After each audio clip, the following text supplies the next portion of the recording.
Have you ever gone through the time and expense of advertising an open position, sorting through applications, setting up interviewing people, hiring someone, all to have them not show up after a couple of days and you don't even know why?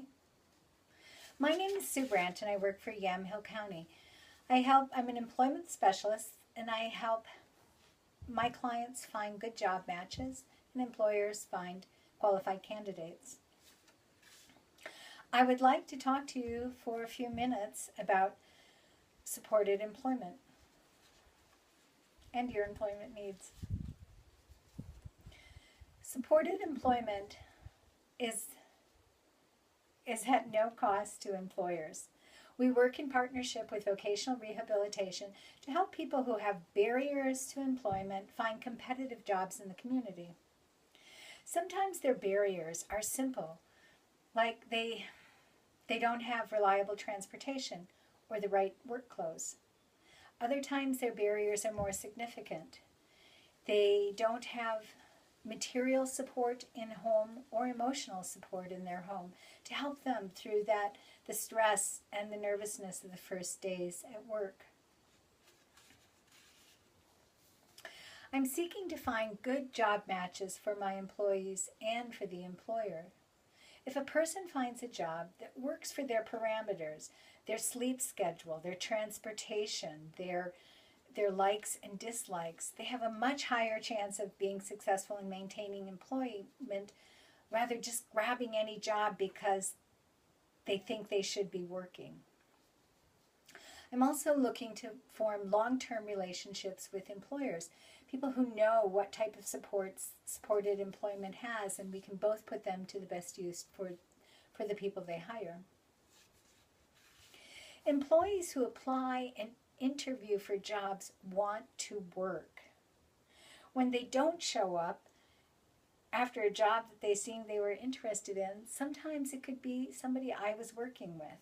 Let me give you an example for contrast. If it was my first day of work, I would be nervous.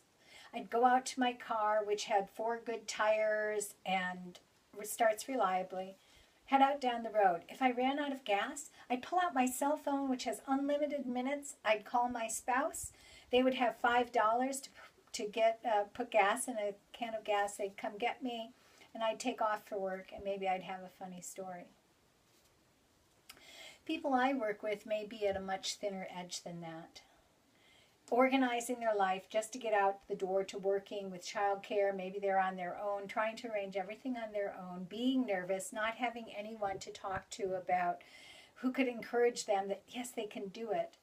When they get on the road or their bus doesn't show up or they run out of gas, it becomes completely overwhelming. They don't have resources to problem solve it, and they give up. If somebody was working with me, we would have made a plan for the first few days of work. We would have planned how is transportation going to work. We would have looked for what might mess them up from being successful in a job and done some preemptive problem solving.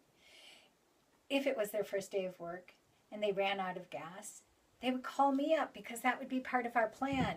Don't show up. Give me a call. They would call me up. I'd be waiting. I'd have a sense of I would know when their job began. I'd be waiting, have my phone available. I'd go pick them up. I'd get them to work on time. Then I'd be problem solving. Maybe I'd be calling up Voc Rehab. They need a new battery or whatever it was needed. Simple things that would make them be able to get over the hump and do a great job for their employer. Supported employment is an evidence-based program that helps people find good job matches and employers find qualified candidates. I really appreciate your time. Thank you for meeting with me.